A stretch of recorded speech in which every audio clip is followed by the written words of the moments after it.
Hello friends, welcome to the success केंद्र। Friends देखिए, इस सेशन में हम लोग बिहार पुलिस 7 अगस्त 2024 क्वेश्चन पेपर को हम लोग इस सेशन में देखने वाले हैं। चूँकि सभी जिलों का अलग अलग क्वेश्चन पेपर था, अलग अलग प्रश्न पत्र था, इसीलिए आज मैं ये बिल्कुल ओरिजिनल क्वेश्चन पेपर है, इसको मैं आपको करवा देता हूँ। बिल्कुल ओरिजिनल है बिहार पुलिस का क्वेश्चन पेपर 7 अगस्त 2024 का। और जिन्होंने भी एग्ज़ाम दिया हुआ है और जिनका भी ये पेपर था, आप लोग बताइए कि किस जिला का ये क्वेश्चन पेपर है। और देखिए, जिनका एग्ज़ाम बाकी है उनके लिए बड़ा महत्वपूर्ण है, इसको एक एग्ज़ाम के तौर पर लगाइए। इस पेपर को आप अपने एग्ज़ाम के तौर पर लगाइए और ऐसा समझिए कि आप एग्ज़ाम में बैठे हुए हैं। और देखिए कितना स्कोर आपका आ रहा है। और जिन्होंने पेपर दिया है वो लोग भी आंसर मिला सकते हैं, बिल्कुल ऑथेंटिक आंसर की है। जो लोग पहली बार चैनल पर विजिट कर रहे हैं और हमारे चैनल के माध्यम से आपको पता है कि बिहार पुलिस की बेहतरीन तैयारी कराई जाती है, तो चैनल को सब्सक्राइब कर लीजिए और जो बगल में बेल आइकन है, घंटी का निशान है, उसको भी दबा लीजिएगा, ताकि बिहार पुलिस 21,391 पोस्ट से संबंधित रेगुलर अपडेट्स आपको मिलते रहें। चलिए शुरू करते हैं। एक बार सभी लोग फटाफट लाइक कर देंगे और इसका लिंक किसी भी एक ग्रुप में जहाँ कहीं भी आप हैं वहाँ पर इसको शेयर कर दीजिए। चलिए शुरू करते हैं फ्रेंड्स। अब देखिए फ्रेंड्स, बिहार पुलिस 7 अगस्त 2024 का ओरिजिनल क्वेश्चन पेपर है। बिहार पुलिस क्वेश्चन पेपर 7 अगस्त 2024 है और आपको पता है कि अलग अलग ज़िलों में अलग अलग क्वेश्चन पेपर था। तो जिन्होंने भी ये वाला पेपर दिया है, आप ज़रा कमेंट करके बताएंगे कि यह किस जिला का क्वेश्चन पेपर है। और जिनका एग्ज़ाम बाकी है फ्रेंड्स, आप लोग इसको एग्ज़ाम के तौर पर लगाइए। ऐसा समझिए कि एग्ज़ाम में बैठे हुए हैं और देखिए आपका कितना स्कोर इसमें से आ रहा है। चलिए प्रश्न पढ़ेंगे। आप देख सकते हैं बिल्कुल ओरिजिनल ये क्वेश्चन पेपर है। देखिए प्रश्न क्या है कि पृथ्वी का कौन सा भाग महाजैव विविधता वाले क्षेत्र के रूप में जाना जाता है।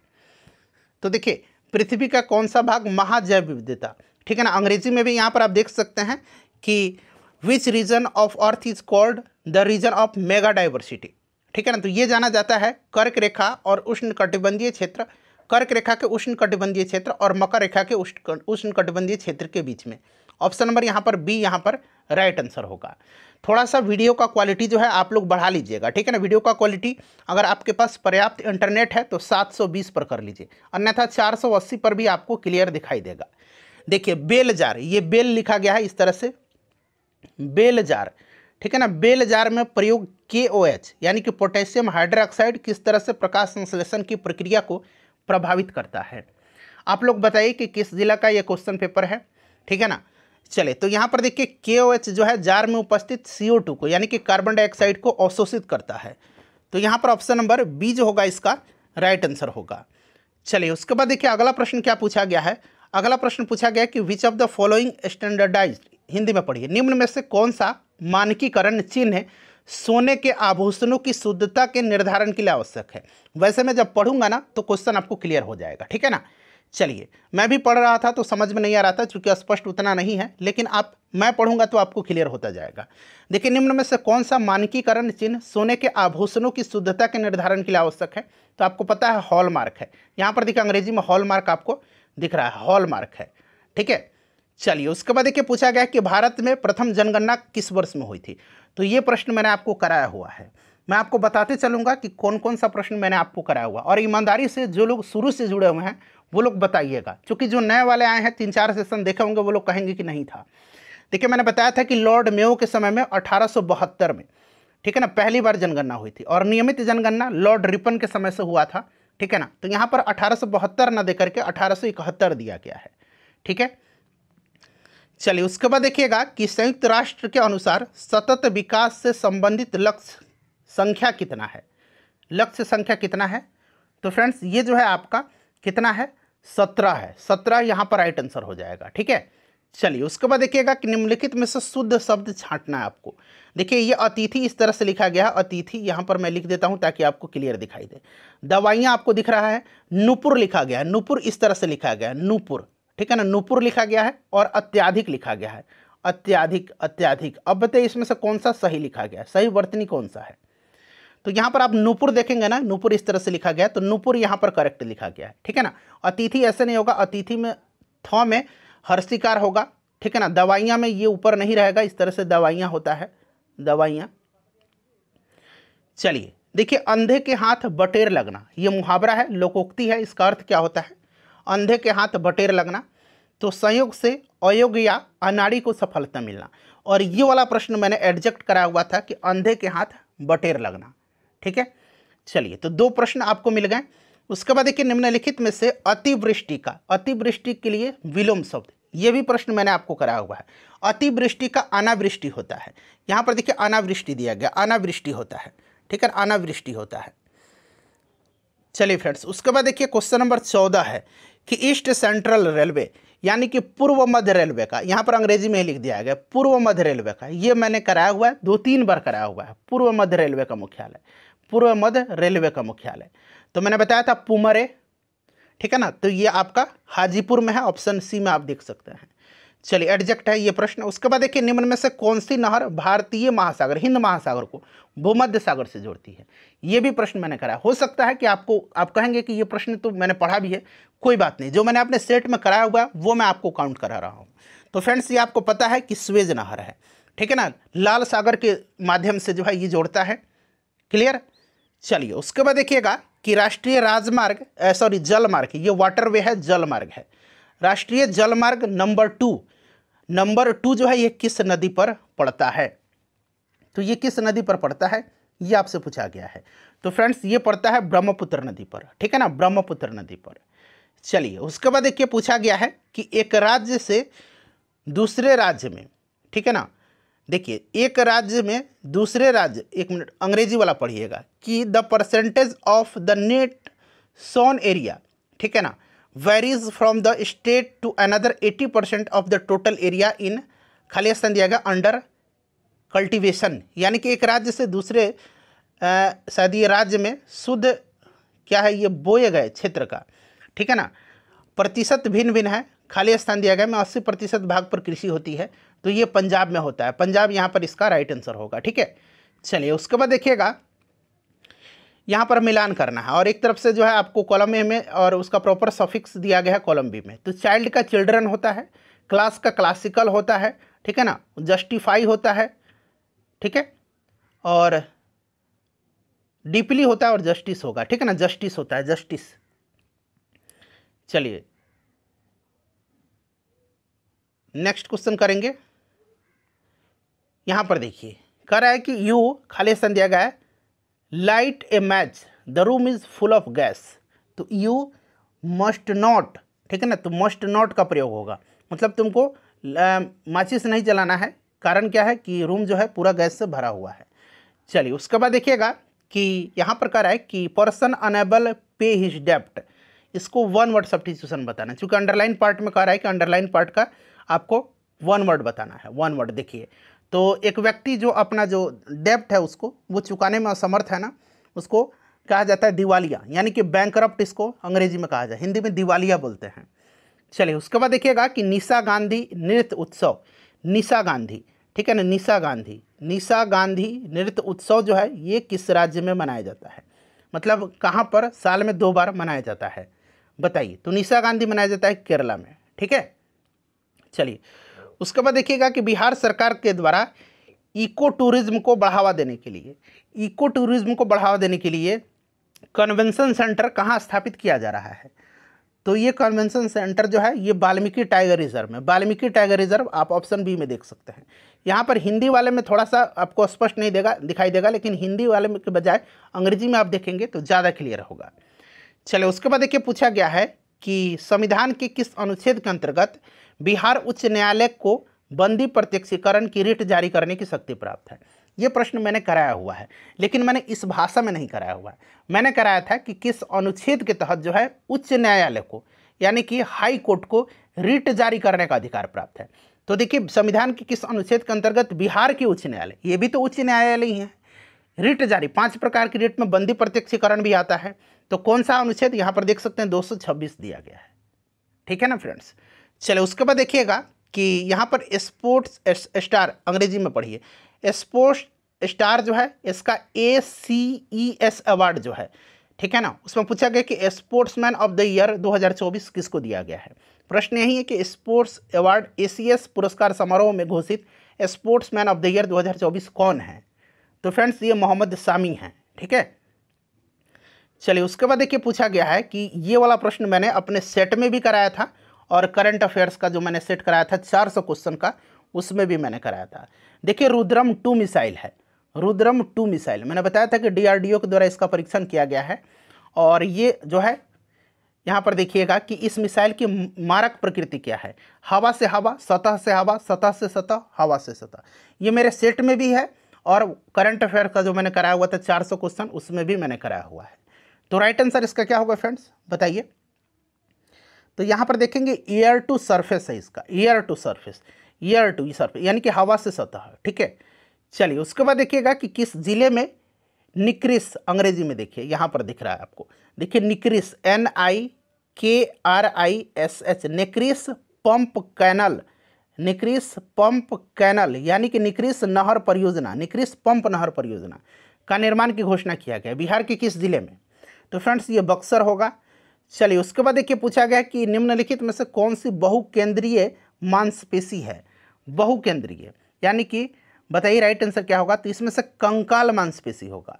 चलिए उसके बाद देखिए ये मैंने कराया हुआ था, प्रश्न है यहाँ पर देखिए एगैरिकस, ठीक है ना, यहाँ पर एगैरिकस भी लिखा गया है हिंदी में, कोशिका भित्ति बनी होती है। अब देखिए ये एगैरिकस है क्या, तो फ्रेंड्स ये जो है एक कवक है, कवक है, ठीक है ना। कवकों का नाम भी मैंने आपको कई बार बताया हुआ है। तो ये कवक है और कवक की कोशिका भित्ति मैंने बताया था काइटिन की बनी होती है, काइटिन की बनी होती है। यहाँ पर देखिए काइटिन दिया गया है। चलिए उसके बाद नेक्स्ट क्वेश्चन कर लेंगे। देखिए प्रगति 2024, प्रगति 2024 मैंने आपको ये प्रश्न करवाया हुआ है कि ये किस चीज़ से संबंधित है। पहल किस क्षेत्र के सहयोगात्मक अनुसंधान और नवाचार बढ़ाने के लिए केंद्रित है। तो मैंने बताया हुआ था आयुर्वेद के लिए है, प्रगति 2024 आयुर्वेद के लिए है। चलिए उसके बाद देखिएगा कि किस राज्य के काजी नींबू को, अब देखिए ये काजी नींबू दरअसल जब आपका पेपर 1 अक्टूबर को होना था ना, जो उस समय अक्टूबर में होना था, मैंने काजी नींबू को उस समय GI टैग दिया गया था। तो उस समय मैंने आपको कराया हुआ था कि काजी नींबू को GI टैग दिया गया है और किस राज्य का है, तो असम का है। और असम ने ही इसको राज्य का फल घोषित किया हुआ है, राजकीय फल, ठीक है। चलिए उसके बाद देखिएगा अगला प्रश्न है कि निम्नलिखित में से कौन सी प्रक्रिया उन पौधों को उगाने के लिए उपयोगी होती है जो बीज उत्पन्न करने की क्षमता खो चुके होते हैं, बताइए। तो ये कायिक प्रवर्धन है, कायिक प्रवर्धन इसको बोलते हैं, ठीक है, कायिक प्रवर्धन, कायिक प्रवर्धन। चलिए उसके बाद देखिएगा कि नग्न बीज इसमें मिलते हैं, जिम्नोस्पर्म, एंजियोस्पर्म मैंने कराया हुआ ना, जो मैंने प्रीवियस ईयर का महामैराथन कराया हुआ था, जिसमें मैंने 2 घंटे का क्लास था वो, उसमें भी मैंने कराया हुआ है। ये किसको कहा जाता है, तो फ्रेंड्स ये कहा जाता है जिम्नोस्पर्म को, जिम्नोस्पर्म यहाँ पर दिया गया, जिम्नोस्पर्म, ये प्रश्न मेरा कराया हुआ है, जिम्नोस्पर्म, स्पर्म, ठीक है ना। चलिए उसके बाद देखिएगा अगला प्रश्न क्या है, हाँ ये हो गया। अगला प्रश्न पूछा गया कि एक विशिष्ट कार्य करने के लिए कोशिका द्वारा अस्थायी रूप और आकार लेने की क्रिया को क्या कहा जाता है। एक विशिष्ट कार्य करने के लिए कोशिका द्वारा अस्थायी रूप और आकार लेने की क्रिया को क्या कहा जाता है। इसको कहा जाता है क्या, विभेदीकरण कहा जाता है, ठीक है ना, डिफ्रेंसिएशन कहा जाता है, अंग्रेजी में भी है यहाँ पर। चलिए उसके बाद देखिए ये कथन दिया गया है और कारण दिया गया है। अब कथन और कारण यहाँ पर आप पढ़िए और यहाँ से आंसर चुन करके बताना है। ए और आर दोनों सही है और आर ए की सही व्याख्या कर रहा है, ए और आर दोनों सत्य हैं, ठीक है ना, परंतु आर ए की व्याख्या नहीं कर रहा है। ए सत्य है, आर असत्य है, ए असत्य है, आर असत्य है। चलिए इस तरह से आंसर देना है। पहला कथन पढ़ेंगे, यानी कि आपका कथन ए है कि अनुच्छेद 356 के अंतर्गत उद्घोषणा जारी करने के साथ ही राज्य विधानसभा अवश्यंभावी भंग हो जाती है, ठीक है ना, नहीं भंग होती है, ये भंग नहीं होती है जब तक कि इस घोषणा के अंतर्गत राष्ट्रपति जो है राज्य सरकार के सभी कृत्य अपने हाथ में ले सकेगा। ये बिल्कुल सत्य दिया गया है, ठीक है ना। तो यहाँ पर आपका ये असत्य है परंतु आर सत्य दिया गया है, ठीक है। चलिए उसके बाद देखिए पूछा गया कि बिहार पब्लिक सर्विस कमीशन का स्थापना कब हुआ था। हालांकि बिहार पुलिस के लिए मैंने नहीं कराया हुआ था, लेकिन जब भी मैंने आपको BPSC का प्रश्न कराता हूँ, ये प्रश्न आपको देता हूँ, तो आपका 1949 में हुआ था, ठीक है ना, 1 अप्रैल 1949 को हुआ था। चलिए नेक्स्ट क्वेश्चन करेंगे कि भारत में शक्तियों के विभाजन के संबंध में, ये प्रश्न पॉलिटी का मैंने करा हुआ है, अंतिम निर्णय कौन लेगा। अगर भारत में शक्ति के विभाजन के संबंध में विवाद की स्थिति होती है तो अंतिम निर्णय कौन लेगा। और ये भी मैंने बताया था कि राष्ट्रपति के चुनाव में अगर विवाद होता है तो सुनवाई कौन करता है, तो ये सुप्रीम कोर्ट करता है, सर्वोच्च न्यायालय, ठीक है। चलिए उसके बाद देखिए अगला प्रश्न पूछा गया है शेरनी शब्द में प्रयुक्त प्रत्यय, शेरनी और मोरनी ये सब याद रखिएगा। तो आपका नी होगा, नी प्रत्यय, ठीक है ना, नी यहाँ पर दिया गया है, नी। चलिए उसके बाद नेक्स्ट क्वेश्चन करेंगे फ्रेंड्स। ये गद्यांश पढ़ना है, बेटी बचाओ और बेटी पढ़ाओ योजना का है, ठीक है ना, जिसका अर्थ है कन्या शिशुओं को बचाना, ठीक है। और ये शुरू किया गया था 22 जनवरी 2015 को। अब इसी को पढ़ करके आंसर देना है। देखिए, बेटी बचाओ बेटी पढ़ाओ योजना के बारे में कौन सा कथन असत्य है, शायद असत्य पूछा गया। इस योजना का अर्थ कन्या शिशु को बचाना है, सुरक्षा प्रदान करना है, उन्हें शिक्षित करना है और उनको लड़की से अधिक महत्व देना, ऐसा कुछ नहीं है, लड़कों से, ठीक है। तो ये सब तो सही है, ठीक है। यहाँ पर देखिएगा कि बेटी बचाओ बेटी पढ़ाओ योजना के शुरू करने के पीछे कई कारण थे, कौन सा कारण इसमें से गलत है। तो यहाँ पर देखिए, कन्याओं को लड़कों की अपेक्षा महत्व देना है, यहाँ पर ये दिया गया है, ठीक है। चलिए उसके बाद देखिएगा कि भारत सरकार बेटी बचाओ बेटी पढ़ाओ योजना का शुरुआत, तो यहाँ पर 22 जनवरी 2015 स्पष्ट यहाँ पर दिया भी गया है, ठीक है, 22 जनवरी 2015 को। तो ये हो गया। अब आइए यहाँ पर देखिए, निम्न में से बिहार की कौन सी वनस्पति घास की प्रजाति से है, बताइए। मतलब कह रहा है कि vegetation species of Bihar in grass category, साल है यहाँ पर दिया गया। चलिए उसके बाद देखिएगा कि किस लौह अयस्क में लोहा की मात्रा अधिक होती है, मतलब लोहांश की, लोहे के अंश की मात्रा, तो ये होती है किसमें, मैग्नेटाइट में होती है, मैग्नेटाइट, यहाँ पर मैग्नेटाइट दिया गया है। उसके बाद देखिएगा कह रहा है कि विश्व का सबसे बड़ा नदी पर बसा हुआ द्वीप माजुली द्वीप किस नदी पर है, ये प्रश्न तो अब भी करे होंगे, ब्रह्मपुत्र नदी पर है। चलिए उसके बाद देखिएगा कि मध्य हिमालय को हिमाचल प्रदेश में किस नाम से जानते हैं, मध्य हिमालय को हिमाचल प्रदेश में जाना जाता है धौलाधर के नाम से, ठीक है ना। चलिए उसके बाद देखिए, ये प्रश्न भी आपने किया भी होगा और मैंने कराया भी है कि सौरमंडल का सबसे बड़ा ग्रह, तो ये बृहस्पति है, ठीक है ना। सबसे ज़्यादा घनत्व जब मैंने कराया था कि किस ग्रह का है, उसी में मैंने मतलब एक्स्ट्रा फैक्ट्स में आपको बताया था। चलिए, बिहार और झारखंड राज्य विधानसभा के बाद राज्य विभाजन के बाद, झारखंड और बिहार जब विभाजन हुए थे उसके बाद बिहार लोक सेवा आयोग की सदस्य की संख्या कितनी थी, तो फ्रेंड्स ये 6 रह गई थी उस समय, 6 यहाँ पर ऑप्शन में आप देख सकते हैं, बी में दिया गया है। उसके बाद देखिए पूछा गया है कि यहाँ पर भी प्रश्न है, आइए इसको कर लेते हैं। करें कि आदिवासी नेता सिद्धू और कान्हू किस क्षेत्र से संबंधित हैं। मैंने अभी पिछला ही सेट में मैंने आपको कराया था कि संथाल विद्रोह का नेतृत्व सिद्धू कान्हू चांद भैरव ये 4 भाई थे, संथाल परगना, ठीक है ना। चलिए उसके बाद देखिएगा कि गंगा सागर मेला किस अवसर पर आयोजित होता है, गंगा सागर मेला, तो ये आपका मकर संक्रांति का अवसर पर। चलिए उसके बाद देखिएगा पूछा गया है कि कौन सी यूपीआई की विशेषता नहीं है, और मैं चाहता हूं कि इसका आंसर आप मुझे बताइए। कह रहा है कि क्या तुरंत मुद्रा का स्थानांतरण, मतलब हस्तांतरण, बिल्कुल सही, इंस्टेंट आप पेमेंट कर देते हैं, 24 घंटे और 365 दिन सेवा उपलब्ध है, विभिन्न बैंकों के लिए विभिन्न मोबाइल ऐप है, ऐसा नहीं, आप चाहें तो विभिन्न के लिए विभिन्न मोबाइल ऐप यूज़ कर सकते हैं, QR कोड तो इसमें प्रयुक्त ही होता है, ठीक है ना।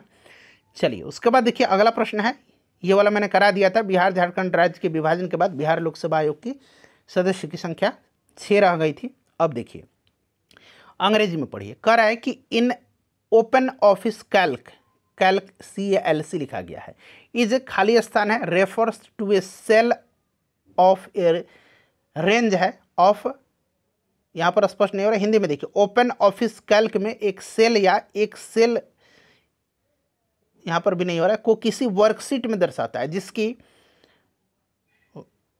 फॉर्मूले मतलब के रूप में किया जा सकता है, उसको हम लोग बोलते हैं, यहाँ पर देखिए सेल रेफरेंस बोलते हैं, ठीक है ना। चलिए उसके बाद देखिएगा पूछा गया कि स्पिग्मो मैनोमीटर का उपयोग, तो मैंने जब आपको कराया था कि बोलोमीटर, पायरोमीटर, ठीक है ना, बैरोमीटर, उसी में मैंने आपको बताया था कि रक्तचाप मापने में स्पिग्मो मैनोमीटर का यूज़ किया जाता है। चलिए उसके बाद देखिएगा कि अनुमस्तिष्क, मेडुला और पोन्स, यानी कि सेरेबेलम, मेडुला एंड पोन्स, अनुमस्तिष्क है और ये मेडुला है, मेडुला, और ये पोन्स है, ठीक है ना, ये पोन्स है। तो पोन्स किसका भाग होते हैं, तो ये पोन्स होते हैं पीछे वाला मस्तिष्क का, पस मस्तिष्क का, ठीक है। चलिए उसके बाद देखिए अगला प्रश्न पूछा गया है कि बिहार में 1857 की क्रांति का केंद्र कहाँ था, तो ये भी बताने वाला बात है, जगदीशपुर था, वीर कुंवर सिंह के नेतृत्व में हुआ था। ये वाला क्वेश्चन क्या मैंने नहीं कराया हुआ, ईमानदारी से बताइए। जेम्स हरग्रीव्स ने किस मशीन का खोज किया था। जब मैंने आपको औद्योगिक क्रांति के बारे में बताता हूँ, जब भी ग्लोरियस रिवॉल्यूशन के बारे में बताता हूँ कि 1688 में इंग्लैंड में हुआ था, उस समय मैं चर्चा करता हूँ। फ्लाइंग शटल का आविष्कार जॉन के ने किया था, क्या मैंने नहीं बताया, फ्लाइंग शटल का आविष्कार जॉन के ने किया था। और स्पिनिंग जेनी का आविष्कार मैंने नहीं बताया, जेम्स हरग्रीव्स ने किया था, स्पिनिंग जेनी, जेम्स हरग्रीव्स, ठीक है। जो लोग नियमित रूप से जुड़े हुए हैं उनको पता है। असहयोग आंदोलन कब वापस लिया गया था, एडजेक्ट क्वेश्चन मैंने कराया हुआ है। 12 फरवरी 1922 को। देखिए ऑप्शन में कहीं दिख रहा है, ऑप्शन सी में दिख रहा है। चलिए उसके बाद नेक्स्ट क्वेश्चन कह रहा है कि रॉकेट किस संरक्षण के सिद्धांत पर कार्य करता है। ये भी मैंने करा है संवेग संरक्षण के सिद्धांत पर, यहाँ पर संवेग दिया गया है। चलिए बेशक आप कहेंगे कि ये सब मैंने भी पढ़ा है, लेकिन कोई बात नहीं, मैंने अपने सेट में कराया हुआ, मैं वो आपको बता रहा हूँ। देखिए बिजली के झटके जोखिम से बचने के लिए हम क्या उपयोग करते हैं, तो अर्थ वायर का उपयोग करते हैं। भू संपर्क तार यहाँ पर दिया गया अर्थ वायर का, ठीक है। चलिए उसके बाद देखिएगा कि पी क्यू किसी कार्य को, ये मैथ का क्वेश्चन आप लोग बनाइएगा, ठीक है। चलिए उसके बाद देखिए अगला प्रश्न है कि दूसरे आवर्त में तत्वों का कौन सा कोष सबसे बाह्यतम है। यहाँ अंग्रेजी में पढ़िए, ज़्यादा क्लियर है। Which cell is outermost for element in the second period, यानी कि सबसे बाह्यतम है, तो ये कौन सा सेल है। तो फ्रेंड्स यह सेल जो है ये कौन सा, एल सेल होता है, ठीक है ना, एल सेल, एल कोष, यहाँ पर एल सेल दिया गया, एल सेल यानी कि एल कोष। चलिए उसके बाद देखिएगा कि निम्नलिखित में से 284 के इलेक्ट्रॉनिक विन्यास प्रदर्शित करता है।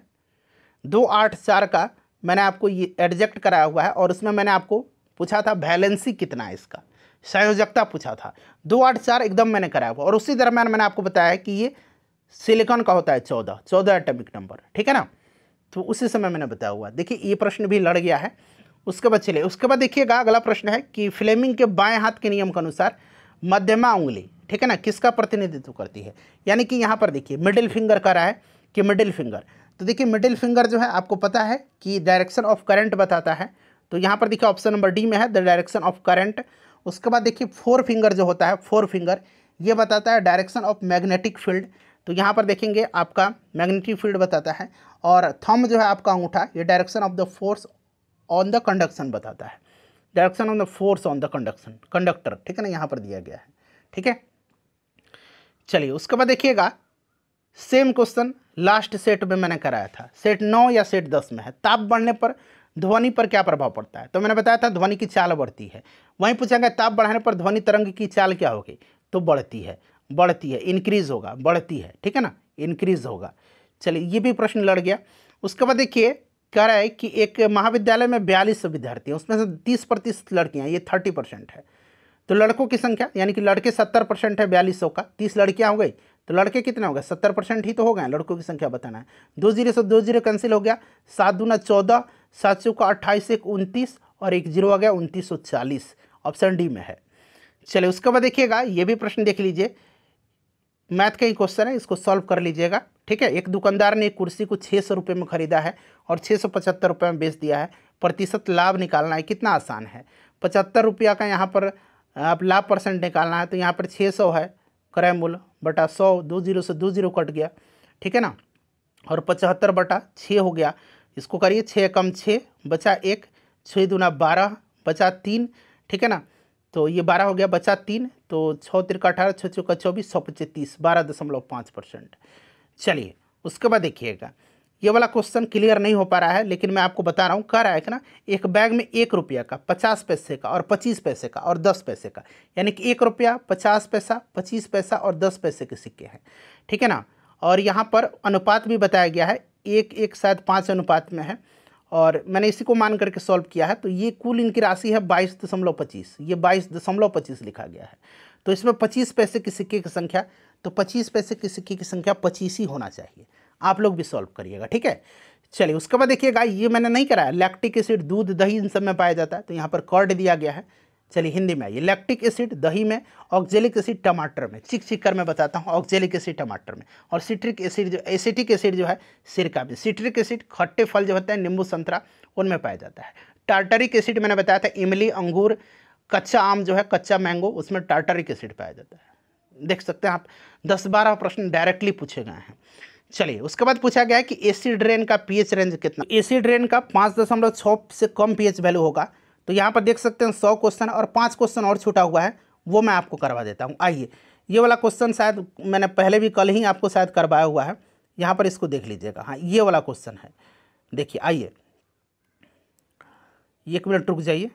हाँ अब ये वाला क्वेश्चन है, यहाँ से है। ये वाला क्वेश्चन कल ही मैंने आपको टाइप करके बताया भी हुआ था कि एरिया ऑफ पैरेललोग्राम है 28 सेंटीमीटर स्क्वायर है, और कह रहा है कि बेस 7 सेंटीमीटर है, तो उसकी ऊंचाई पूछा गया है। तो आपको एरिया बटा ऊंचाई होता, एरिया बटा उसका आधार होता है ऊंचाई निकालना, ठीक है ना। ऊंचाई बराबर एरिया बटा आधार होता है, तो 7 चौका 28, यहाँ पर देखिए 4 सेंटीमीटर है। उसके बाद देखिए ये भी प्रश्न मैंने कराया था कि यदि बिंदु 4, 5 है, ठीक है ना, समीकरण दिया गया है 3y = ax + 7 दिया गया है, तो इसमें से a का मान, तो ये x है और ये y है, x को x के साथ पुट करिए और y को y के साथ पुट करिए, तो यहाँ पर 5 रखेंगे तो ये 15 हो जाएगा, 5 × 15, ये आपका 4x हो जाएगा और = 7 हो जाएगा। इधर 7 जाएगा तो ये 8 बचेगा और ये 4x बचेगा। x = कितना आएगा, 4 दूनी 8, 2 आएगा। चलिए उसके बाद देखिएगा कि 125 रुपये की निश्चित राशि 3 वर्ष में एक निश्चित वार्षिक चक्रवृद्धि ब्याज के दर पर 216 रुपया हो जाती है। तो ब्याज की दर आपसे पूछा गया है, ब्याज की दर आपसे पूछा गया था, तो ये 20% यहाँ पर आंसर होगा। उसके बाद देखिए अगला प्रश्न पूछा गया था, ये कथन दे करके कह रहा है कि देखिए कह रहा है कि मॉस, ये लाइकेन और मॉस आपने पढ़ा हुआ है ना, मॉस जो है ये पारिस्थितिक दृष्टि से बहुत महत्व है, बिल्कुल सही दिया गया। और वे मॉस चट्टान को मृदा के अपघटित करते हैं और वे मृदा को अवक्षरण से रोकते हैं, अपक्षरण से, कटाव से, ये भी सही है। दोनों स्टेटमेंट सही, लेकिन ये व्याख्या जो है आर नहीं कर रहा है, इस चीज़ को ध्यान रखिएगा। तो यहाँ पर देखिए दोनों जो है सही है और आर ए का सही स्पष्टीकरण नहीं है, ऑप्शन बी। चलिए उसके बाद देखिएगा कि द हस्क ऑफ कोकोनट, यानी कि नारियल के ऊपरी भाग, छिलका किस प्रकार के उत्तक का बना होता है। तो मैंने कल ही आपको बताया था, ये बना होता है एस्क्लेरेन्काइमा का दृढ़ उत्तक का, ऑप्शन बी। तो 100 क्वेश्चन मैंने आपको करा दिए हैं, कुछ क्वेश्चन इसमें से छूटा हुआ है, कोई बात नहीं, अपने स्कोर बताइएगा, इसको लाइक कर दीजिए और शेयर कर दीजिए। और इसी पैटर्न पर इंपॉर्टेंट टॉपिक जहां से प्रश्न बन रहा है उसको आज मैं आपको कवर करवाऊंगा, उस सेशन से जरूर जुड़िएगा।